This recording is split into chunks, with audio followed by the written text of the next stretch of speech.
आसतु ये खईरा को पिलाटी को पाठ पढ़ाई धाई आसतु कॉलेज पर्यंत जो मैंने पिला बाहर को जाई पारु नथिले एठी आज कॉलेज टी आपण मानकर पिला माने आज शिक्षित हो जाउछन्ति।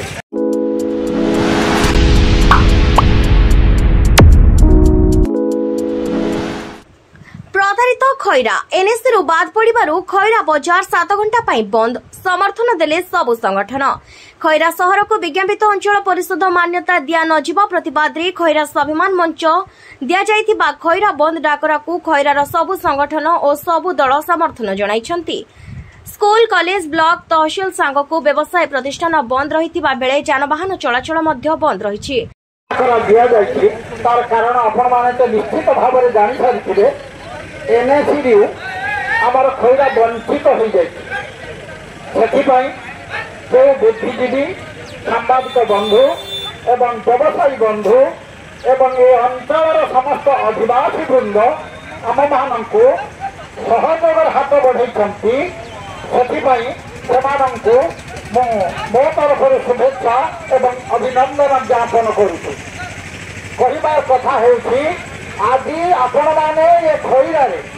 जेकोसी गोटे मार्केटिंग करंतु बा देह असुस्थ हेले धाई आसतु ये खैरा को पिलाटी को पाठ पढ़ाई धाई आसतु कॉलेज पर्यंत जो मैंने पिला बाहर को जाई पारु नथिले एठी आज कॉलेज टी आपण मानकर पिला माने आज शिक्षित हो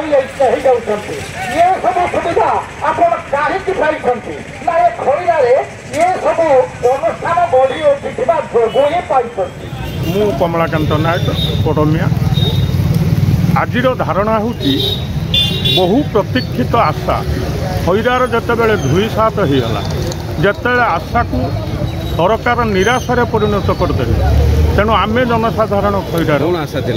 आमर आशा थिला आम सर्वप्रथमे एनएससी तालिकार खैरा ब्लॉक स्थान पाइब कारण खैरा प्रत्येक भित्तिभूमि कतरू आरंभ करी सबू कागज पत्र एवं सबू भगवान सरकार फिक्स करथिबा क्राइटेरिया रे से प्रथम थिला। तेणु दुर्भाग्यर विषय जे प्रथमे आमर पड़ोसी सिमुलिया ब्लॉक को एनएससी घोषणा करा हवा सत्वे खैरा को करागला नाही। आपण तालिका रे नाम थिला बे कटिगला काहे कटिगला बोली भाबुछन्ती वर्तमान सरकार रो अपारगता को मु श्रेय देबी। सरकार हुए तो चाहू नाहंती खैरा को एनएससी करबा पे समाजसेवी खैरा दीर्घ दिन धरी खैरा को अवहेला करा आगामी दिन में दीर्घ 1.5 वर्ष तले सरकार बाध्य अनुष्ठान पर एनएससी मान्यता डिक्लेयर करथिले तत्कालीन विधायक आसी भी सहयोग करथिले एवं बर्तमान जो विधायक सी आम सागर अनुष्ठान बसले एनएससी दाबी हई कि विधायक बर्तमान है कहीं खैरा प्रति अवहेला कर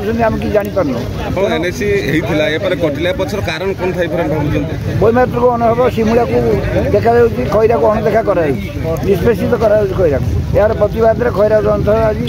ये आंदोलन बोले आगामी दिन ये आंदोलन तीव्रतर हो। स्वाभिमान मंच कर्मकर्ता माने पिकेटिंग करिबा परे ब्लॉक छकरे एक पथप्रांत सभा अनुष्ठित होइथिला।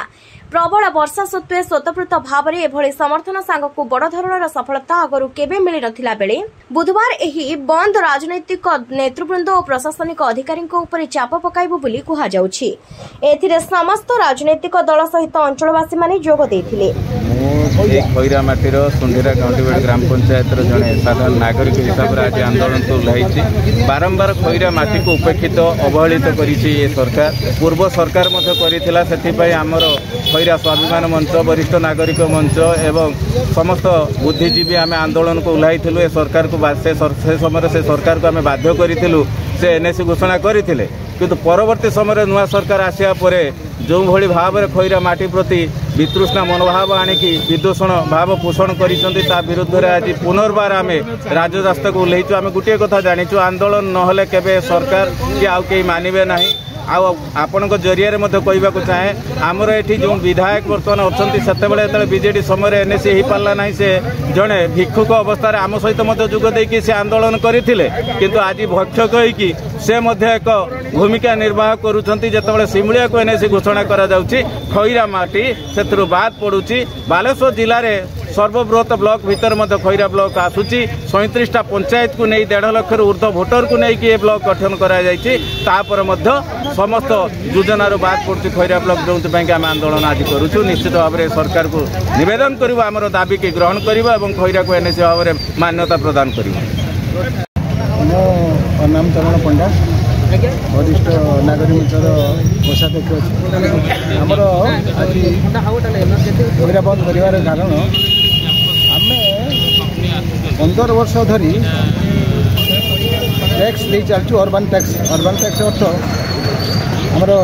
जदि अन्य कौ गाँव में घरटा अन्य जमीटा घर बाड़ी कर 400 टका दिज्व टैक्स किंतु आम 28टा गाँ पाखापाखि 28टा गाँ आम दौचु 1000 टका ताने आम 10 वर्ष 12 वर्ष है अर्बन टैक्स दे देकिया चलीचु आम पाइबुनि ओडिशार प्रथम गाँ आउ कई एमती टैक्स देकी हतोत्साहित होना प्रतारित करा जाए प्रथम से आंदोलन। बालेश्वर खैरारू धनंजय पंडांग रिपोर्ट दिगंत न्यूज।